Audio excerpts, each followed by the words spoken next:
Hey everybody, it's Rajesh here. And Tane here. Welcome to our podcast, Baskets of Knowledge, Chats with a Difference. In our podcast, we invite guests from around the country and around the world to talk about how they got to where they're at the moment. It's about a journey, it's about an experience, it's about their life. Kia ora everybody, welcome to another episode of Baskets of Knowledge. And as I've said before, I'm going to stop telling you what the numbers are because they'll just keep on increasing, which is great for us, and hopefully you enjoy listening to them. Tane, good to see you again. We missed you last week or the last podcast. I know. I miss being on the podcast. It always sucks when I'm not on there. Yeah, but it's okay. You're a busy man. You've got to do what you got to do. So, it's not like you're just sitting at home lying in bed. Otherwise, that would be a bit awkward. Yeah. So since we last spoke, what have you put into your basket of knowledge, or what information or knowledge have you picked up on? I think probably two pieces or two learnings, I suppose. My first learning was more surrounding, it's coming to the time of year around exams and stuff like that, but it's also been a good chance for me to reflect on my whole journey now that I'm so close to graduating. And so being recognized for some of the things that I've done within the university space has been quite cool, because obviously we don't always seek that appreciation, but it is nice to sometimes have that, so that you can reflect and see that you are actually doing something good and meaningful. And I guess my second learning is that now we're coming to the end of the year, and now that some of the residents from the hall are starting to leave, I guess realizing that, sometimes you take for granted the people that are around you and the support that's around you. And I guess that's something I've learned from this year, is that I wanted to come into this job knowing that I was going to help the first years, but I didn't actually realize how much they give to me and how much sustenance they give to my life. So now that they're leaving, it's a bit surreal to, have it the other way around. Yes, it's pretty crazy. I mean, two fantastic learnings right there. A lot of the times, I guess humans are divided into a couple of kinds of groups. There's people that go out that seek to do things to get recognition, and there's those that do things just because they want to do it. And if they get recognized, they're like, oh, you don't have to give me this award because I wasn't actually seeking the award. So it's really awesome that you have been recognized for the stuff that you do. And the second one is probably the biggest learning, because I think I face that every single day in my job, and I'm really privileged. You say you go into work, you did the job because you wanted to be there for a young person, and as they leave, you go, wait a minute, they have taught me tons of stuff. And every single day I meet some amazing, inspirational, aspirational young people, and I leave every session going, wow, I learned something about that person which I would never have done if I hadn't crossed their path. So I totally resonate with those learnings, and they're great learnings. And I think that's going to happen as you go on to your whatever happens next for your life. So those are really awesome. My learnings, what have I learned? I've learned that I think one of the biggest learnings is I did a bit of training this week so I've become an extended disc practitioner, which basically is a profiling tool, blah blah blah. But part of my training was a pretty interesting thing, because in the training we learned that each one of us has a authentic self that we have. It's part of our DNA, which has been linked to our culture, our upbringing, our values, our beliefs. All those really deep rooted things. And then there's the other side of us. We wear a mask. And the mask is what we need, what we put on when we're in a situation, in a job, in the gym, in wherever we are. And then the alignment of your real self and the mask is so crazy. And sometimes the mask is in such a space that it doesn't align with where you really are, which is why you're unhappy. And a lot of us don't realize that. We just assume we are. When I say unhappy, I mean not just sad, but just high energy output for low impact. So to me, that was a great revelation, but also reminded that, hey, everybody has a mask on, and that's just human nature. Right. Those are my learnings, and hopefully we'll come back into that in today's conversation. But we're not here to talk about the two of us, because we've done that already.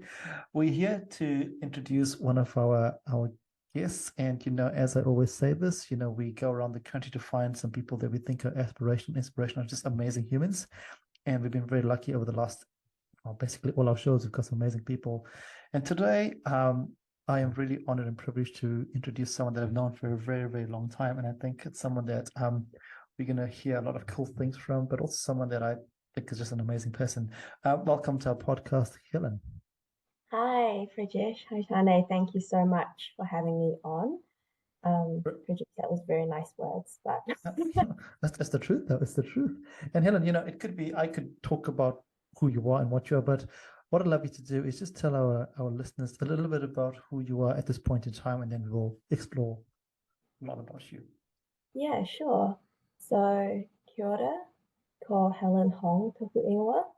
I immigrated with my parents from China to Wellington back in 2002, and that's where I grew up. Didn't leave until I was 18, and I did the classic thing of like leaving the nest and going down with a whole bunch of my friends from high school to Otago. And then I did like my time at Otago, and then I moved to Auckland, and I actually moved to Auckland in February of 2020. Oh, joys. So I still feel very new to Auckland. It's technically been like 2 years, but Yeah. 16 months went to lockdown. So yeah, exactly. Auckland or your flat, what did you get to know better, right? I have moved 5 times while being in Auckland, from wow. apartment to a house living with 5 other people, and then back to apartment and then another apartment. So this is my fifth time in Auckland. Oh, Joyce, so you know the real estate landscape pretty well with your rental hunting. Yes. Oh, Joyce. And what are you doing now, Helen? So Helen's in Auckland now. What is she doing in Auckland? Yeah, I finally finished university. Only took me 8 years. Yeah. So 8 years, 4 pieces of paper later, I am a technology strategy and transformation consultant at Deloitte, with my other home being in their health practice. So I focus on our New Zealand health clients, which I find really rewarding and very, very exciting. Oh, so, brilliant. Yeah. Fantastic. Thank you for that share. And I'm now going to take you right back to the Helen I met in year 12. And if I said to that Helen in year 12, hey, Helen, when you finish your study, whatever your study is going to be, you're going to be working for Deloitte in the role that you are. And at the what would you have said to me? I think you know what the answer would have been, which is ridiculous. That's preposterous. I'm going to be a doctor. Nothing to it. It's not going to end up in tech consulting of all things. Don't be silly. Exactly. Yeah, and I'll be the same. I'll be the same as actually. This is a bit of a silly thing. And let's talk about that. So when I met you all those years ago, the goal was to become a doctor. So you traveled down to the University of Otago to study health science first year. And what is that like for you? First of all, I guess you said at the start that you followed your friends. Oh, you don't follow them. You just went down. Your friends happened to be there at the same time. What is that like for you leaving home for that time there, on a bigger journey? Yeah. I think, well, for me, it was very exciting, because there were so many of us going down. And I think, we'd met you talked great things about Otago. It's like very much a thing, like if you go to Wellington Girls, a whole bunch of us go to Otago. It's a great place to like really find your footing as an adult. And obviously you have the comfort of living on campus with 20,000 other students. So for me, it was really, really exciting. I was quite over high school. I think I burnt out more than just a little bit after year 13. So I was like, you know what, time for something fresh. Yeah, exactly. Go on to this big adventure going down to Otago. I was very fortunate to have a scholarship, so I wasn't terribly worried. I knew which hall I was going into. I knew who was going to my hall. I knew my friends were also going down. So we rocked up in February 2016 and we were all there. So yeah, it was actually quite a comfortable transition for me, I would say. And obviously my hall had been fantastic. I am a ex-St. Margaret's person, but I think for me that was actually a very nice landing pad. They were very supportive. There was always someone that you could ask a question to get answers from, so it felt good. Yeah. And then sorry.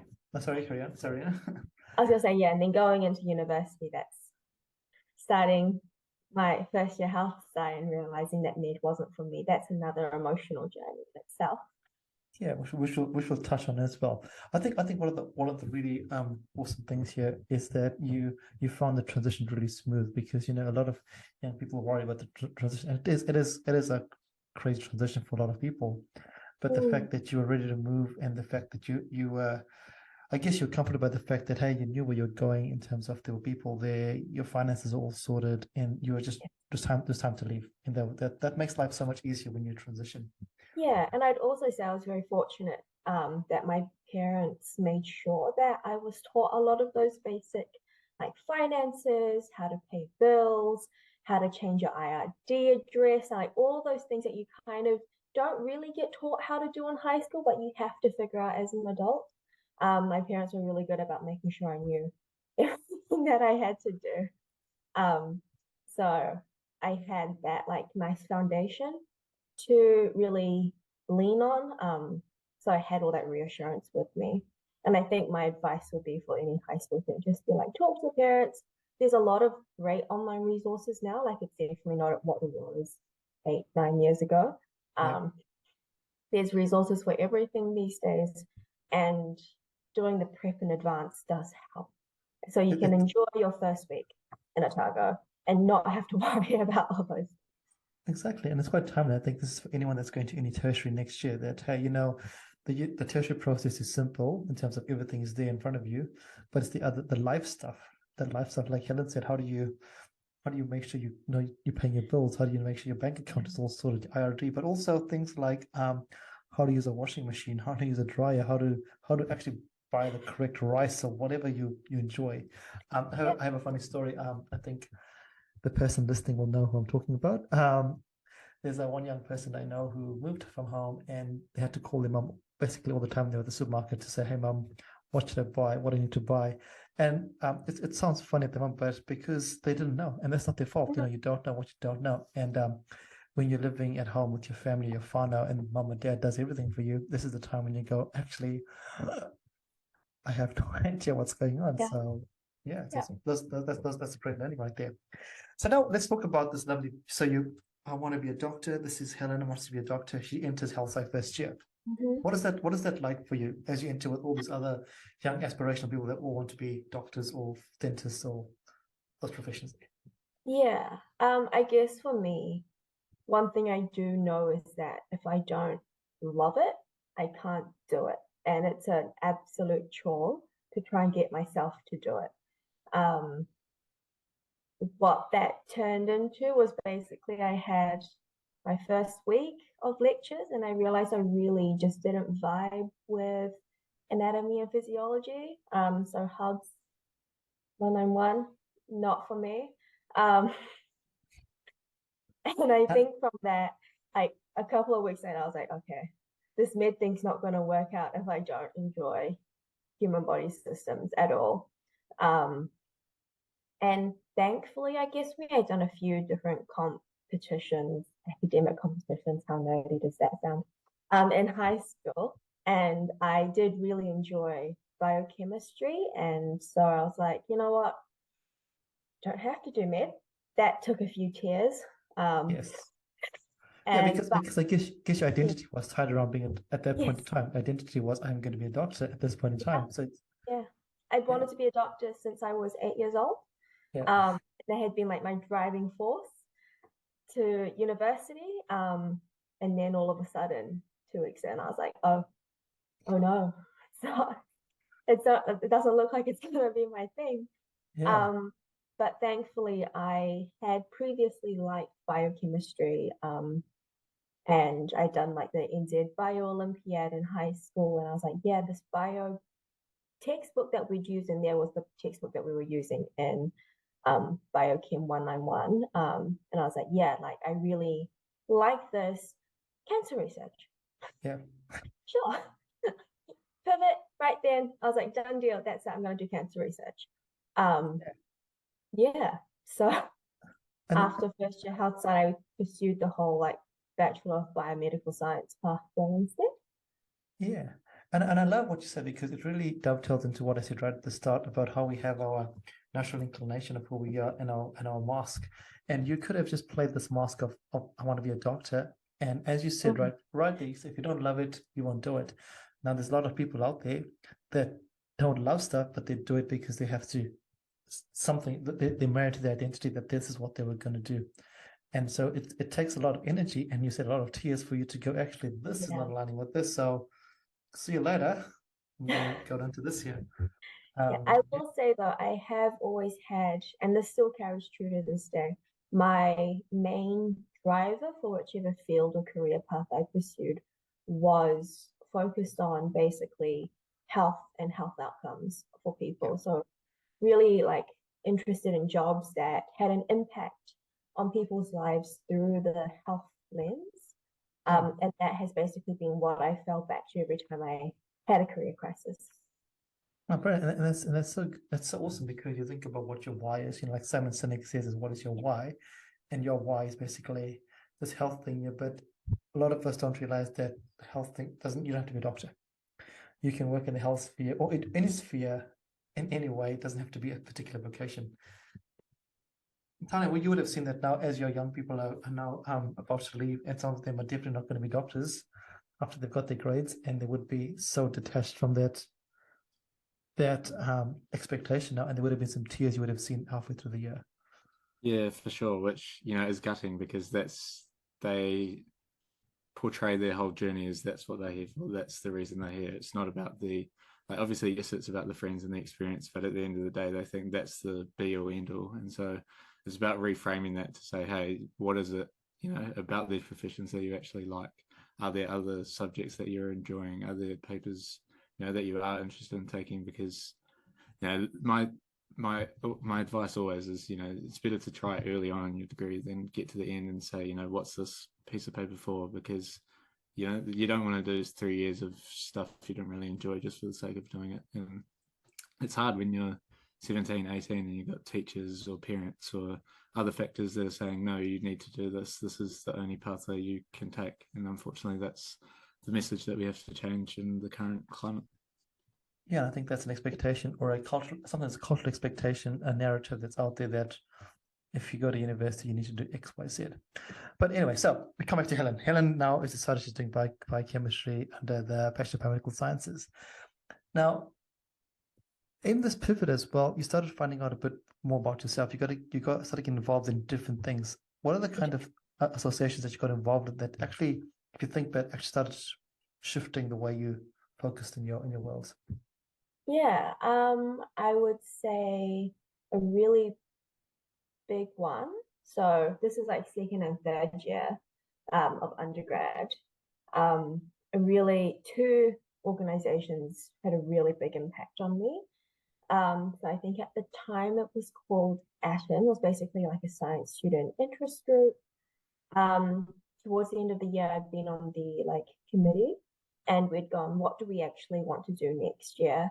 And a whole bunch of us who were in there were of this med defector or hadn't gotten into med kind of group of people, and we were like, we're not terribly miserable, like we're not very sad, we've done the time and we've overcome those emotions.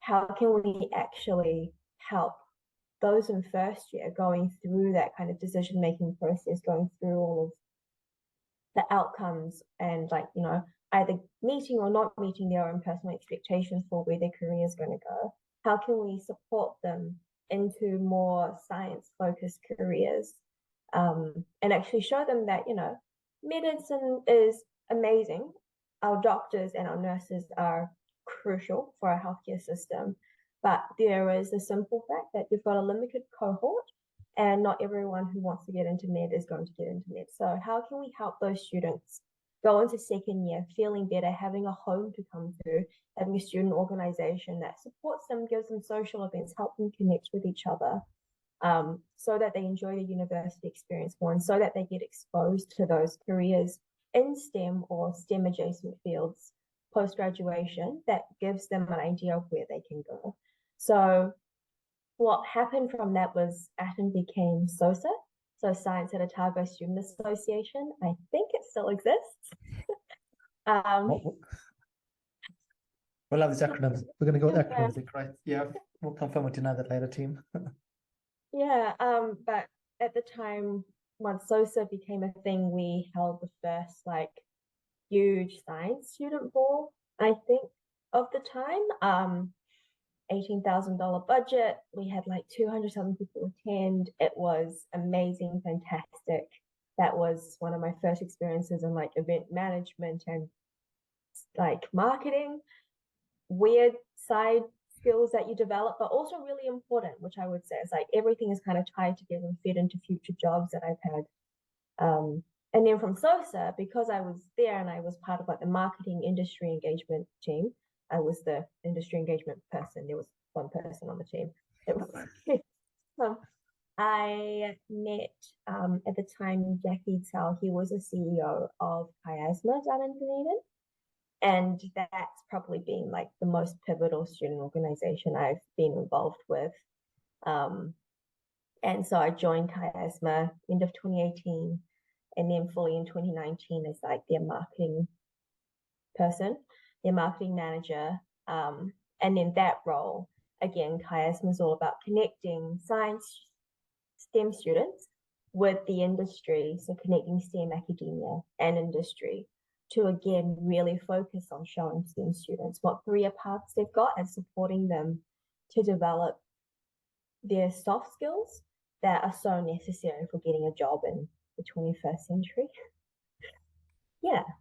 Well, how crazy is that? I like to bring that up because I always have this saying that your biggest learning at university happens out of the classroom in the different things that you get involved in.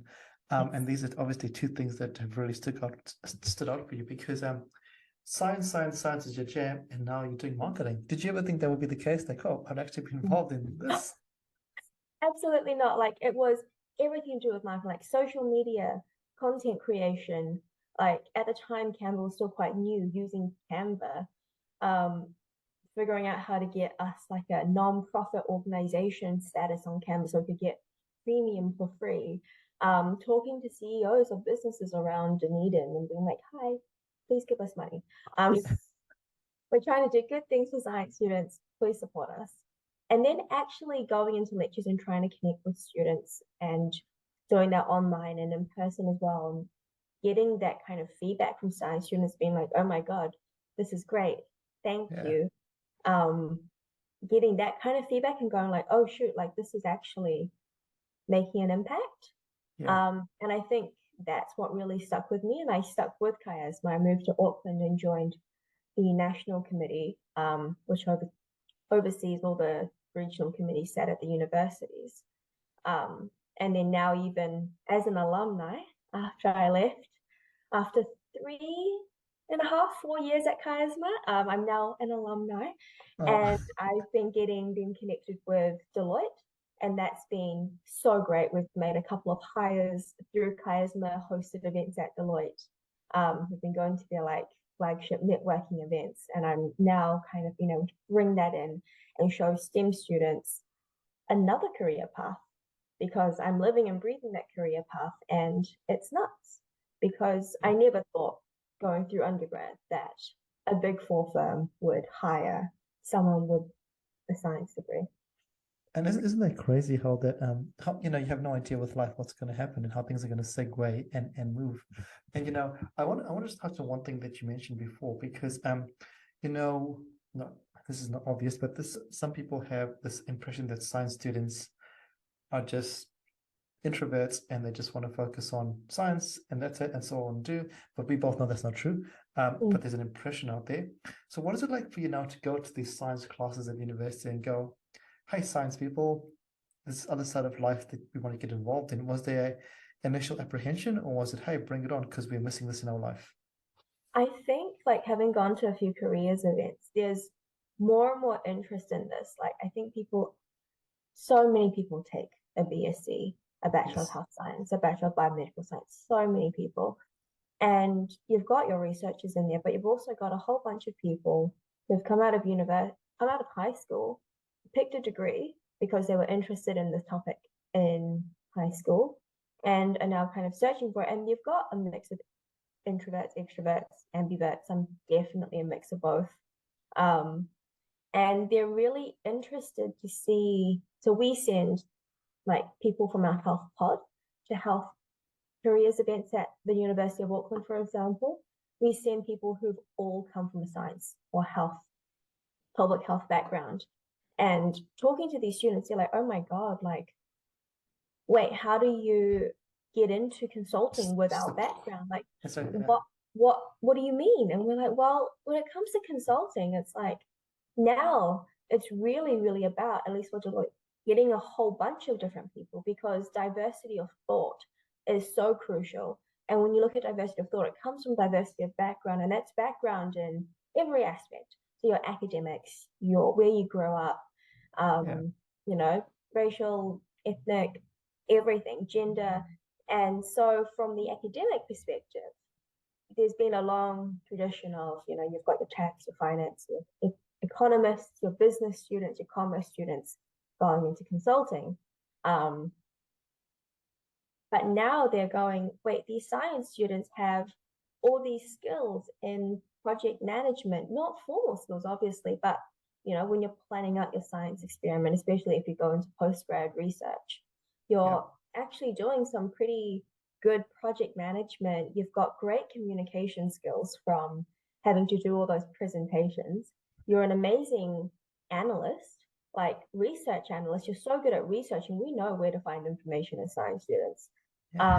Great at synthesizing information, great research skills, great writing skills typically as well. So it's actually like a whole bunch of consulting skills that are so needed for the role, and are exactly what these firms look for that science students have. And now I think it's all about really showing and communicating to science students, this is how you verbalize all these soft skills that you've picked up through your degree on your CV, on your cover letter, so that you stand out to a big four firm. Yeah, and I think that's really, really awesome, because I think the world is changing. Like you said in your just now, you said that, hey, traditionally big four firms, accountants, right, the BCom student, that's it. But actually, you know, the way the world is changing right now, it could be anybody, you know, and as long as you pick up the skills along the way, it could be anything. I have a funny story on one of my friends is a doctor, and I always tease him because he said to me, he's trying to be a doctor, but he said to me he wants to be a consultant, as in not a surgical consultant, but he wants to work for is it Boston Consulting. And I remember this so blatantly because they paid for him to go and have a week with them, and I was like, but you're trying to be a doctor. This is blowing my mind. What is I couldn't understand at that point in time. And I was saying to him, why do you want to do that? Then you're training to be a doctor. He's going, no, I'm just opening my options, because you just never know. And conversely, I was going, why is Boston Consulting actually talking to you? This is weird. But it makes total sense. You know, the skill set that you get with whatever program you're doing, it's still those other skills which you bring. This actually, because you become an expert in that area there, essentially. Yeah. And which is really cool. now we're doing more and more consulting in the health field. Yeah. Because it's a time of transformation, it's a time of change, it's a time of technological modernization. Yeah. It's actually really useful to be able to understand all that science health lingo and not be freaked out by the big words that your working groups throw at you. It's actually been a huge benefit in my current role to be able to talk to these full-on clinicians, to be like, yes, I can talk to you in your language, and they're like, amazing. Bring it on. Exactly. Yeah, fantastic. I'm going to ask you a question about STEM, and what is your thoughts about, or what do you have a particular passion about a certain say women in STEM, or Maori in STEM, or refugees in STEM? Is it an area that just resonates with you, Helen? I would say right now it's women in health tech. Yep. I will proudly plug, I am on the steering committee for Women in Health Tech New Zealand. Brilliant. But it comes from like having worked at a health tech startup, and now I'm in health technology consulting. There still aren't that many women, and then women of color in this field, especially back in the startup world. So for me, that's my current passion. It's very much about bringing more women into this previously getting less so male-dominated field, and by being outspoken, I'm still working on it, by putting myself out there, basically being able to be like, look, this is a field that we can come into. This is a space that we can be in. It's just needing people who are willing to take that leap of faith and go into a field that may seem a bit scary, because we are working in like software, we are changing how things are done, and there are, you know, regulatory risks and everything. But it's a very exciting field to be in. And the more women join, the more of us there will be. And that's really cool. Well, it's always a win, right? I mean, like you said, Yeah. right before you said, you know, diversity of thought doesn't just mean it's different cultural competence. It's a male and a female look at things differently. There's no right or wrong way, but there's a way. Okay, cool. There's awesome opinions to come together to bring a solution. And the way the world is going at the moment, I mean, hey, you know, it just makes sense. So you're doing this here. Now you finish your honors program with Otago, done. And then what happens for you then? Because then things shift for you, because now you've got this amazingness with chiasma. You've discovered this side. Actually, this tech stuff is really quite cool. I mean, you know, someone would have been like, oh, Helen, you could do a PhD or a master's at this point in time, because that was the track record if someone just looks at you academically. But meanwhile, there's actually a person behind this academic record. And what did Helen think about them? Yeah, so a few different things, I would say. So in my honors year, I'd also been very lucky to join the founding Momentum Investment Committee down at Otago. So this is the student branch of Return on Science. And that was really my first taste of consulting, along with doing the Ignite consulting like program for the year. I was like, yeah, I really like problem solving, and I really like talking and giving people my advice, which is a bit of a thing. But I realized I really liked innovation and I really liked startups. And I've been very fortunate that the lab that I was working in, Sarah Diamai's lab, which has now spun out into Amarok Therapeutics, she was working very much at the forefront of innovative science and discovery and translational science. So really seeing how can we get what's on the lab bench and onto the market shelf into a product that changes people's lives. So I'd had that wonderful exposure to all those three things. So at the end of my honors year, I kind of realized that I am social enough that I want to be around people. And I can't control myself well enough to not spend 15 hours a day in the lab. So I should probably do something about it and change career paths. And I'd also really enjoyed backtracking a little bit. So all throughout my undergrad, I'd also been working part-time during the school year and then full-time during the summers at ACC. Yeah. So very fortunate that got a nepotism job, which in my defense, I went to Wellington Girls and a whole bunch of everyone's parents worked for the public sector. And in that year, I bumped into more than one of my high school friends at ACC who'd all been working, and like we were all in like the lowest paid admin jobs, but our parents were like, get some job experience in you. You're all doing science degrees, you need job experience. So very thankful for that. Again, very fortunate from the opportunities I've been given. That but also you've taken them, right? You know, sometimes you take them and you're like, yep, no, this is not my jam. Yeah. But having taken that first job at ACC, which was to support their project management office, I'd gotten to shadow a Scrum Master, really understand project management, see up on a technology transformation program.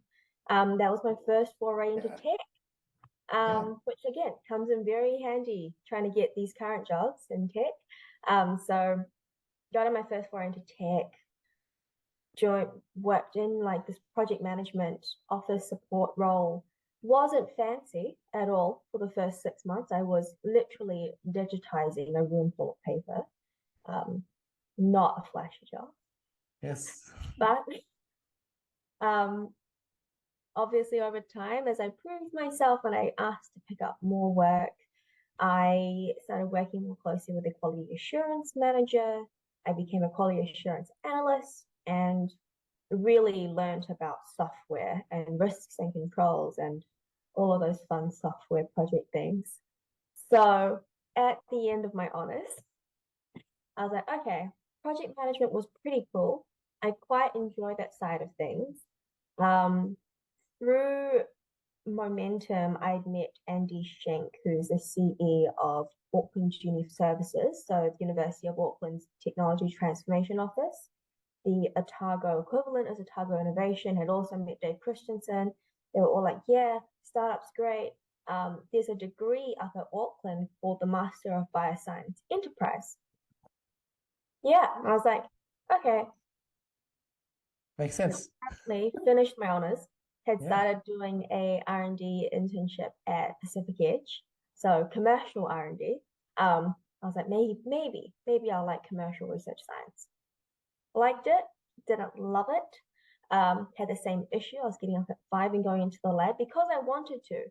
This is all because I wanted to. I don't have that much self-control to work a 9 to 5. Was like, maybe not where I want to be going for a career path. And so I applied for the Master of Bioscience Enterprise, got in, made my plans to move to Auckland,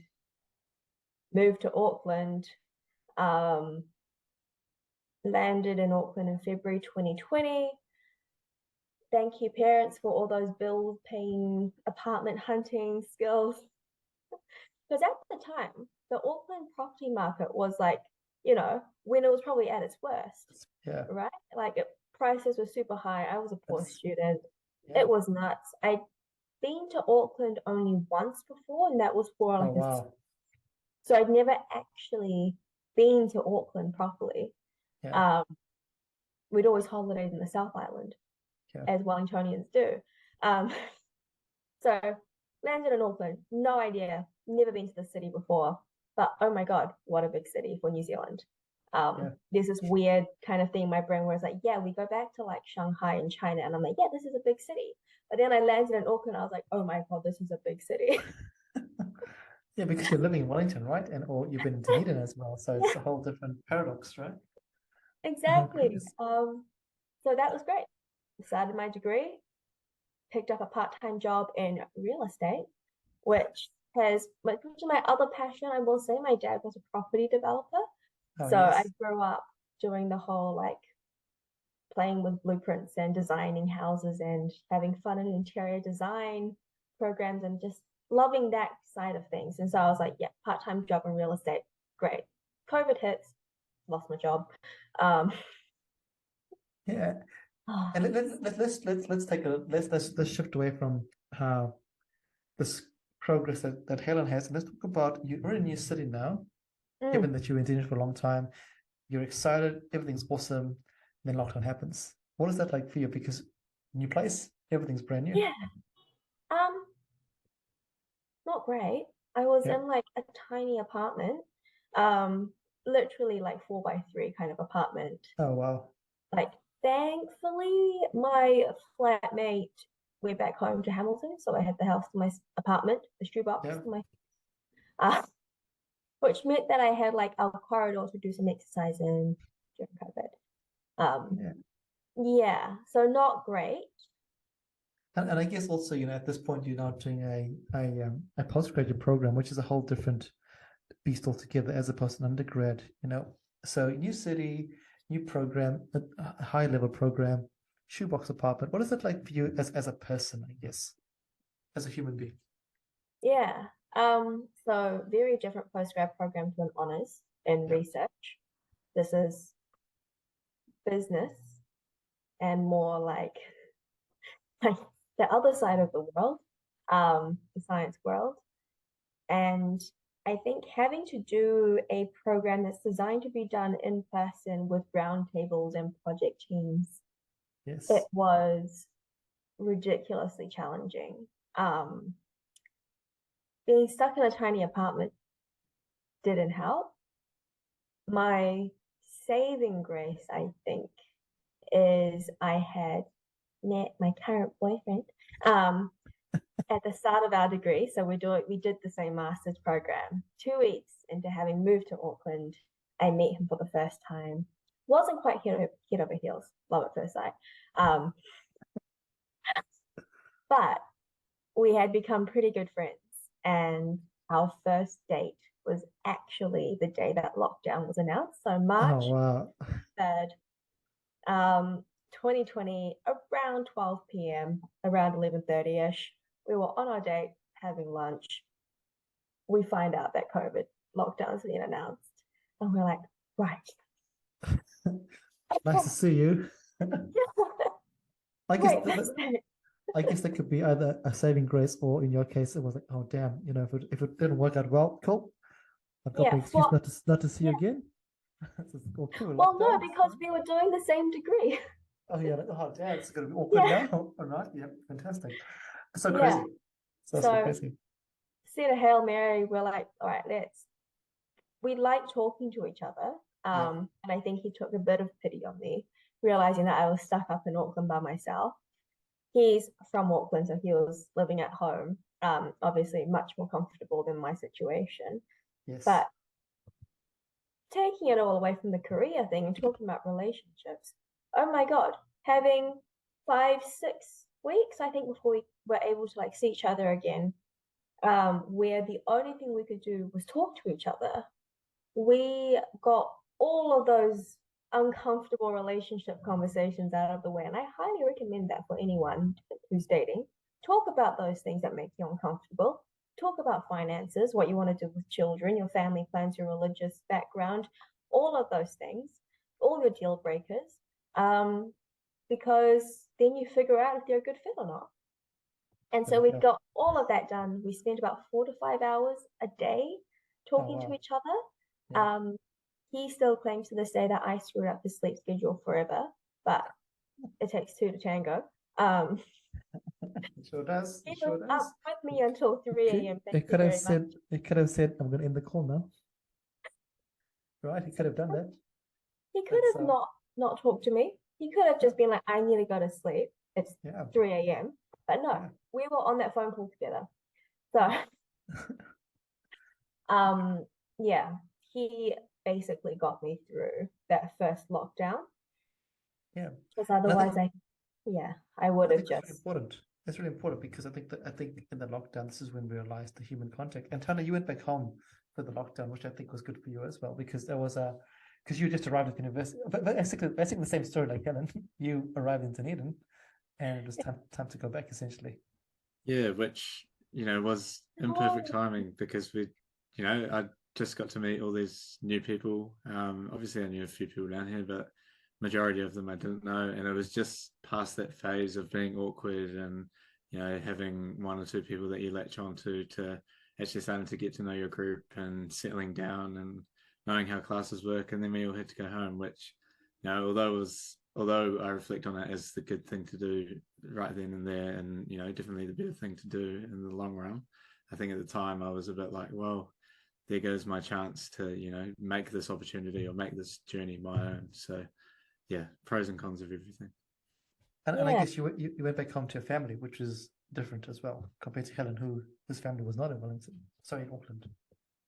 Yeah, which was good. It was always good to go back home, and especially to have family around, support around. But I think the one challenge was trying to stay on top of my studies and my schedule when everybody else had a completely different schedule to me. And I think that's the thing I've realized as I go home more and more now, is that everyone else's schedule isn't working around mine anymore. When I was at high school, it was fine because my little brother, my little sister also went to school. Mum was teacher aide, so they would work around or have similar schedules to me, where now I go home and they've all got a schedule while I'm on break. So worlds are changing.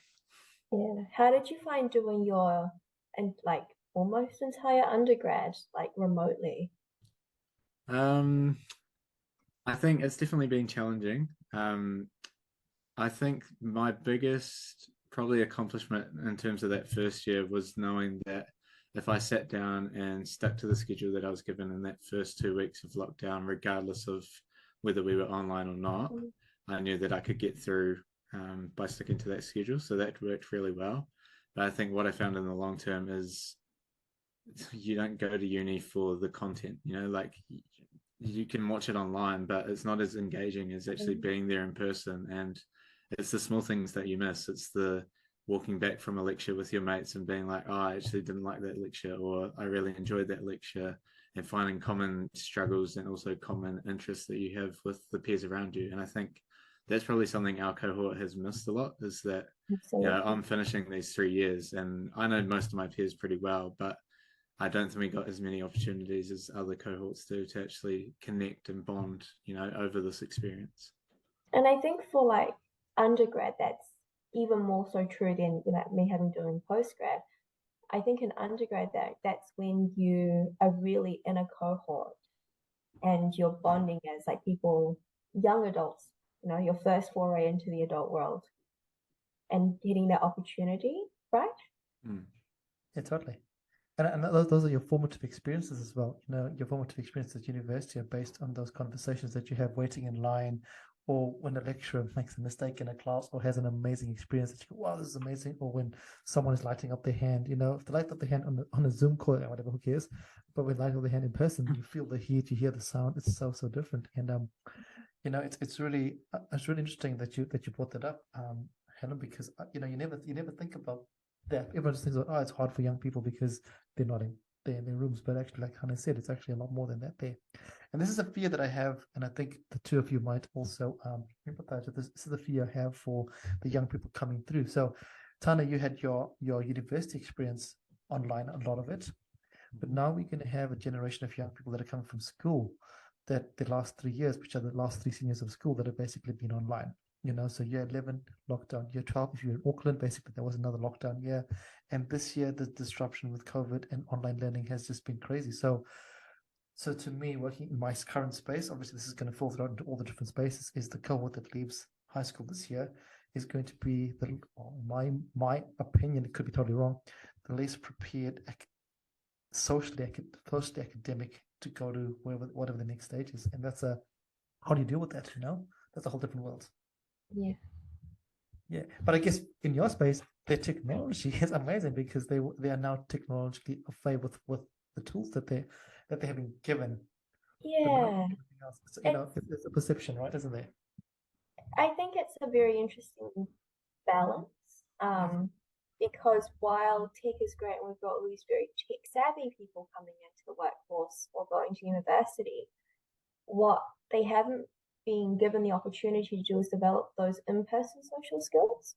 Yeah. And unfortunately, the world of business is still the world of business. We've bounced back pretty strong after COVID. It's still all about networking and that human touch. So I think for the cohort that went through basically their entire undergrad in lockdown, they've been done a huge disservice by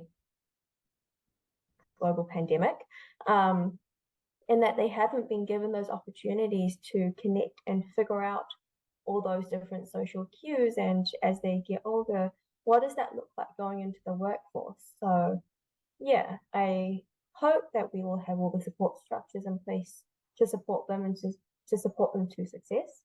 I think it's going to take a lot of work and a lot of hard work from seniors to make sure that there's that landing pad. And I guess nobody knows this because you don't know what you don't know. And I guess these skills are non-quantifiable. There's no tangibility to the soft skills here. So whereas if I don't know how to say a calculus equation, so here you go, off you go, learn a calculus equation. But if I don't know how to speak to somebody, not because I don't know, it's just I haven't got the skills. How do you do that in a brain that's now developed a little bit more than as an 18-year-old? When you're 21 or 22, things are changing. So it's gonna be a fun time over the next few years, I reckon. Fun in inverted commas. Yeah. Sorry, Helen, you were saying? Oh no, I was just agreeing and saying it's probably where all those social student organizations play a really strong role as well in being that linchpin between students. Yeah. Which is crazy. The social organizations. I think most of our guests that we've had on here have all spoken about getting involved in some organization that has just changed their way they look at things. Yeah, I mean, it's fantastic. You can't put money on that. That is just so much value on that. So now you're doing this online dating with your not dating, online relationship, an online relationship with your current boyfriend, and then you got out of lockdown for like what? How long was it? How long were you out of lockdown in Auckland? I can't remember before you went back in. Was it? Oh, not very long. Like We went to Wow. like level 3 for a couple of months, and then this we went back into lockdown, and Yeah. then for big leap of faith, I was stuck in my second tiny apartment. And my partner's family was basically like, come live with us. Oh, great. You've only been dating for 4 months, but come live with us because this is Wow. ridiculous. You're not spending another lockdown in a tiny apartment. Yeah. So very, very fortunate to have done that. Very big leap of faith. But thankfully, thank God, we get along so well. I love them to bits, and it was actually quite funny. The first time our classmates realized that we were sitting right next to each other in the middle of lockdown because we hadn't told anyone that we were dating. Yeah. But then all of a sudden, everyone's like, wait a minute. Backgrounds. Are you in the same room? Crazy. Yes, in the class group chat, it was like, Yeah. yes, we are dating, and I am just living with him in Auckland and lockdown. But actually, that was great because we created our own little study room, and we were able to get some semblance of normalcy to our class schedule, and actually, physically drag each other to the table to study and get our work done. So yeah. And like you said, right at the start of this, you said, the whole round the table discussions were really hard to do, but now you could actually replicate that in the situation, which obviously is a way, way, way better learning environment than chatting at them in the morning over your problems. Exactly. So talking about classwork together was actually amazing because he is the opposite of me in so many ways, and especially in the ways that we think. So we'll always have the same end goal, but we get to it like this. So it was wonderful to have that learning experience with him. And I think, obviously that solidified our bond because we now live together. Very, very cool. What a crazy story, right? In terms of how this is just played out, because you have your study and your career pathway going this way here, and then life comes and goes, wait a minute, what about other part of your life? And you're like, oh, crazy. And that also brings skills, and you made the best of that there. You also mentioned the word startup in just earlier on. So this is when you also this is when you started getting involved with the clinician. Is this the time there? Yeah. Yes. So through the Master of Bioscience Enterprise program, you have your postgraduate diploma year, which is 1 year, and then like a 1.5 year master's program where you write your thesis and have 1 semester of like class learning. So for that master's year, what the course does is it ensures that everyone has a placement at a company in the commercialization startup ecosystem to get that hands-on working experience. And so I got lucky and got an internship, like a summer internship with the clinician. And then after going in very quickly, just jumped up the ranks a little bit because I had all that prior working experience. So at that point, I had 3 and a bit years of prior working experience. And actually, I'd spent 6 months during my postgraduate diploma year working for another real estate company where I was a PA and had just basically taken on a lot of the customer relationship management side of things. So I had sales experience. And so I went into a bit more of a business development product specialist role, and I held that role, just both sides, straddling both sides of the fence for 13 months with the clinician, and really, really getting to exercise my, what would you call it? I don't know, my comfortability muscle. And basically, the company gave me all these opportunities to go outside of my comfort zone and to really, really grow in my career. And I'm so thankful for them for that because it accelerated my career so much, to the point where when this Deloitte opportunity came along, I was able to skip those grad years and go towards the end of the consulting band because I had all of this relevant career experience. Yeah, it's crazy how that worked out. Like I said before, all these opportunities appeared. You took the opportunities, and when this role came up, it basically you leapfrogged all those other traditional ways that you to get to that stage. If you want to go in the traditional Big Four internship, blah blah blah, but all your other experiences came through. which is pretty amazing. Pretty amazing. And I guess I mean, knowing you, Helen, as you went along at each stage, you picked up some stuff about yourself as a person. It wasn't just about career growth. You learned about yourself as a person, and like you said before, you were pushed out of your comfort zone. Is there anything specific, any one specific, I guess, example where you were really pushed out of your comfort zone that just always stands out for you as a, whoa, what a moment? If you'd like to share that. Yeah, a lot. Yeah, I can imagine. Pushed out of my comfort zone. When you get pushed out of your comfort zone so much that it's almost like Stockholm syndrome. Like if you're not being pushed out of your comfort zone every day, you think there's something wrong. And then you start doubting your career and you realize that you might need to leave because you're not being pushed out of your comfort zone. So you're like, oh my God, No, I don't know. I stagnant? have no idea what you're talking about, Helen. No idea at all. What are you talking about? No, I'm kidding. I'm kidding. That's basically where I'm at. Oh, wow. Yeah. So I can't give you a specific example where where it's been so out of my comfort zone, but I can say give you an example where I let myself be comfortable, and being comfortable caused a few things to happen. That's irony right there, isn't it? Crazy. Yeah, it's quite recent. So this was while I was at Deloitte. They had been amazing, supporting me all throughout finishing my master's program. And I've been pushed so hard throughout June, July when I was finishing my master's and working full time and, a little bit of overtime. And then doing my other extracurriculars because I can't give up those either. And I wanted to do everything while having a household of two of us now and a cat and like trying to maintain a home dynamic that I burnt out again. I'm averaging once a year now, Patricia. It's not good. Once a year. Oh my goodness. But this one was probably one of the worst that I've had since year 13. So the worst that I've had since year 13. Wow. And basically in August, my team, amazing people, just let me work a 9 to 5.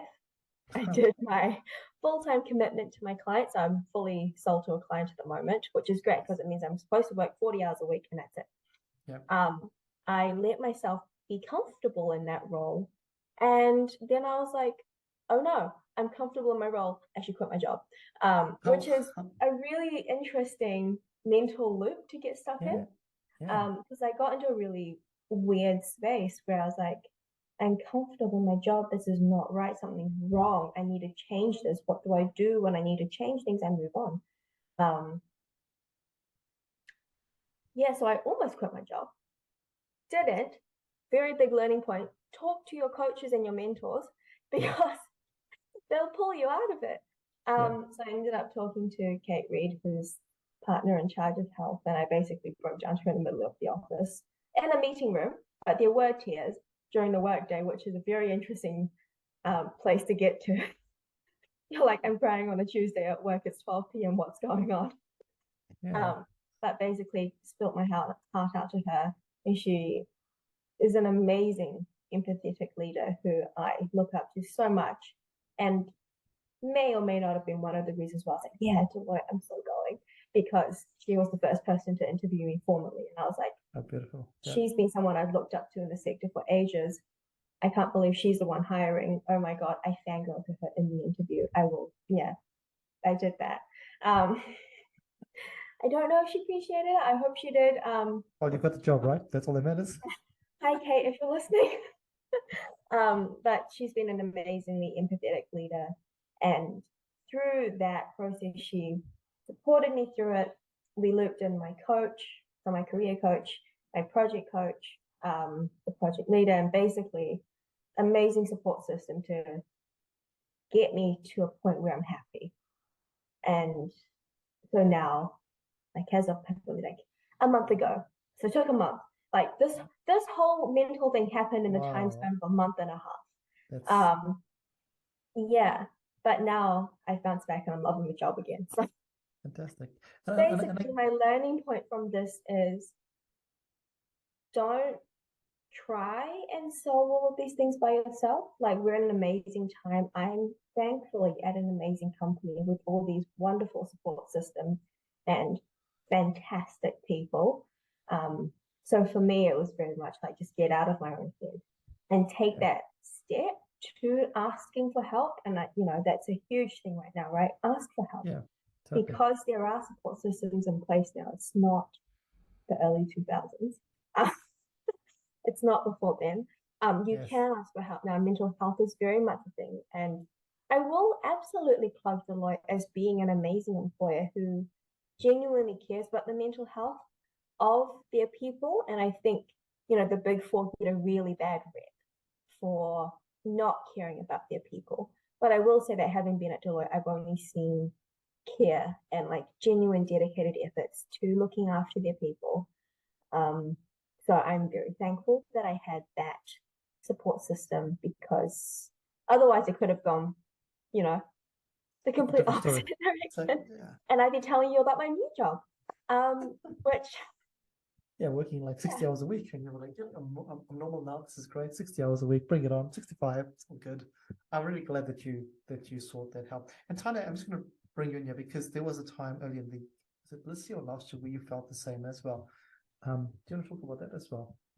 Yeah, I think I was just struggling in terms of motivation and trying to get through everything and wanting to do everything. And I think that just comes down to probably the society we live in now, where everybody, is so pressured to try and do things. And even now, I reflect on the first years, and I have a few of my own residents who are pushing themselves quite hard in their first year to not only do study, but try and find a part-time job that relates to the field that they want to get in with their degree, on top of volunteering and doing all these other things. And I think it's just insane that we're pushing young people to do this at such a young age. Like, yes, there's a point where we need to challenge ourselves and we need to, push outside of our comfort zones, but there also needs to be room to adjust and room to allow ourselves to have freedom and to do the things that we actually want to do. Because, like at the end of the day, I think so, you want to be doing the things you're doing because you want to do them, not because people say, oh, it's going to look good on your CV. It's going to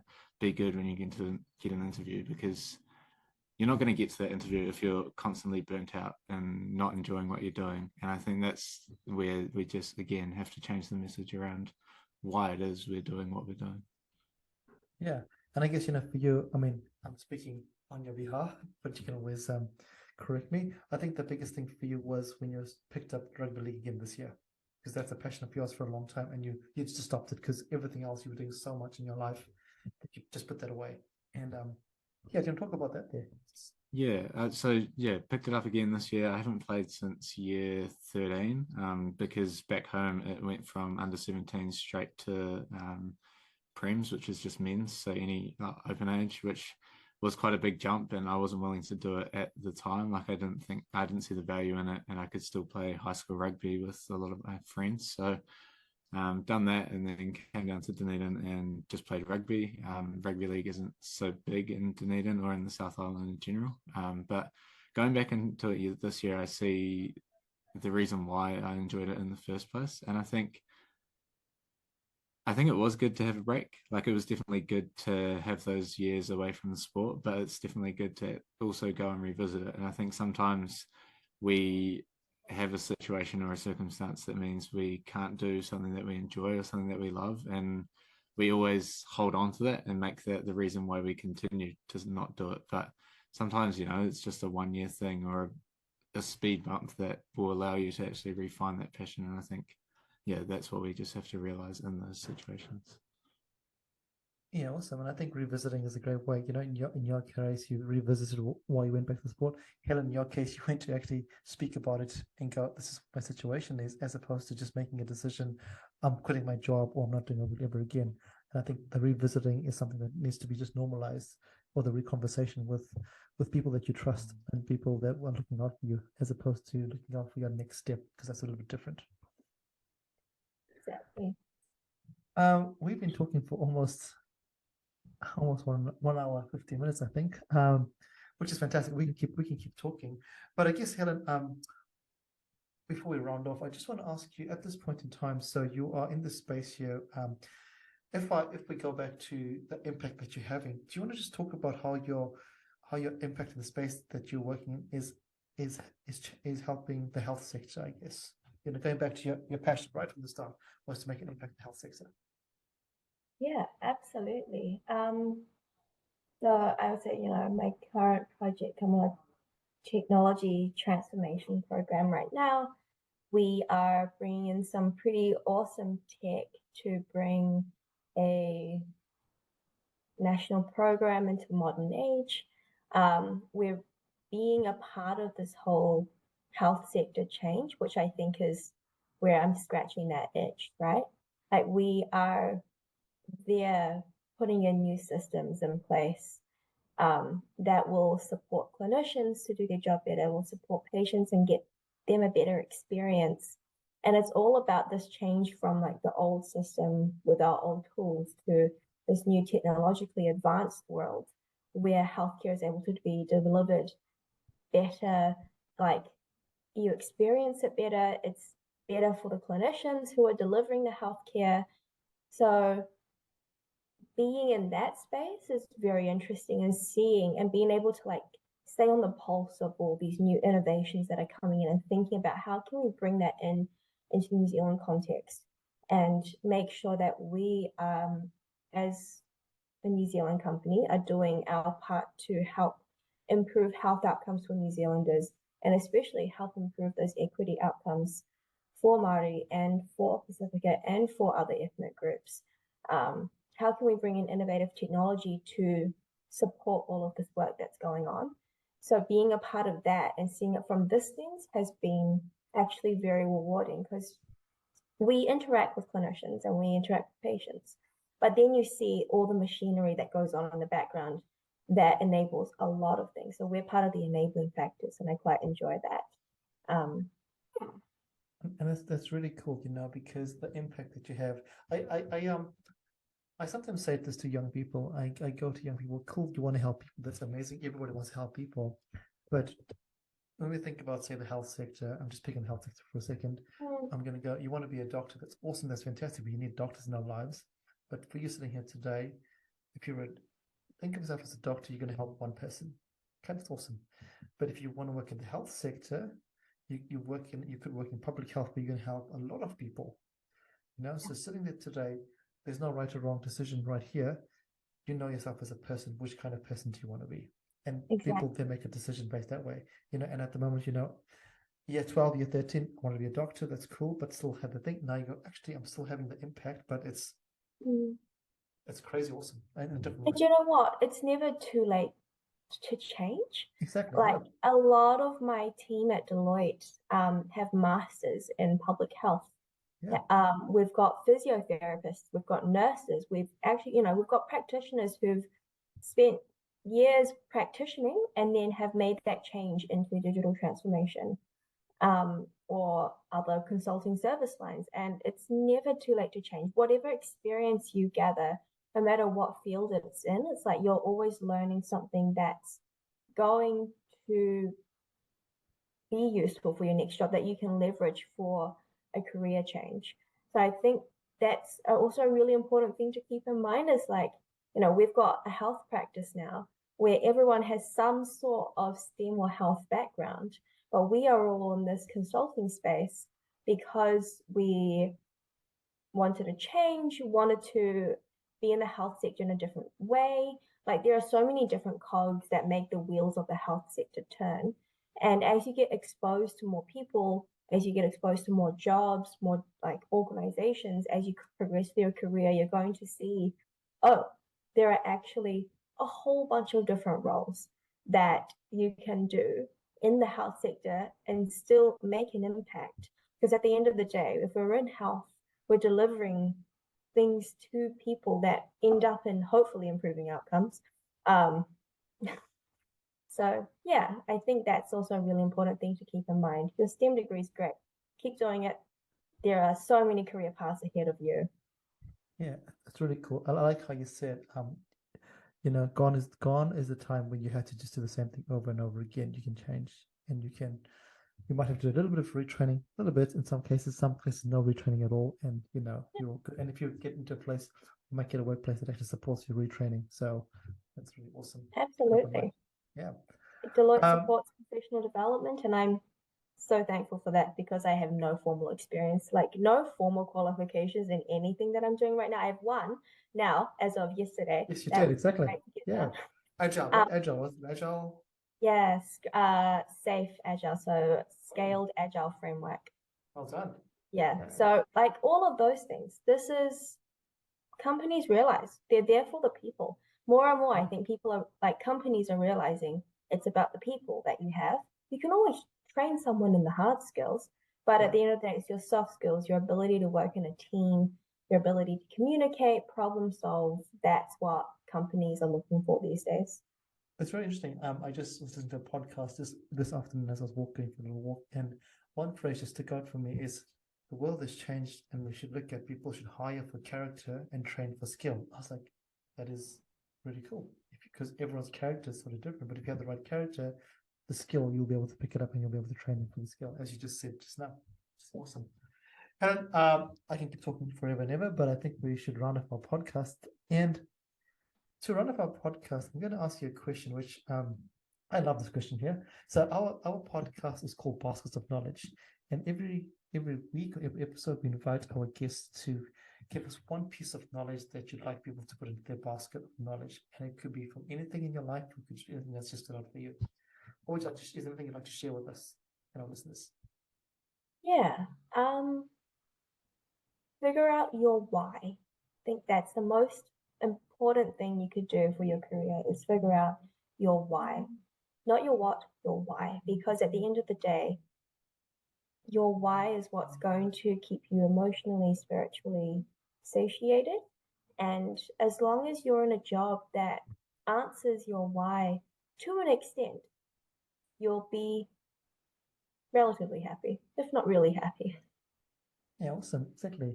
Always remember your why, not your what and not your how. Just remember your why. That's a great learning. Fantastic. Thank you for sharing that. And I guess that's a theme that went through your whole journey so far, your why. Tana, any last words? No, I don't think so. Yeah, in terms of remembering your why, I think it's always good to reflect on your why, and it's also good to know that even if your pathway does change, it doesn't matter if your why has remained the same. Yeah, beautiful. Awesome. Helen, thank you so much for being on our podcast today. Thank you for having me. No worries. And like at the start, there's a reason why you're on today because you're an amazing person, and thank you for sharing your experience and your stories. And I look forward to seeing how you keep on growing, and I won't be surprised if I see you doing something pretty out there in the world. And I know that person there. So thank you for your time, and thank you, Tana, for joining us as always. For our listeners out there, thank you for listening in. Hopefully you found this podcast interesting. If you haven't, why not? Remember to keep sharing, liking, and commenting. Without you, this podcast doesn't really grow. Thank you very much. Until next time, takite. Bye, everybody. Thank you for listening to Baskets of Knowledge. Yeah, we hope that you found something useful to put into your basket of knowledge. And as we said before, remember to put something little into your baskets of knowledge every week. And as always, feel free to like, comment, and share this podcast. Thanks, everybody. Bye.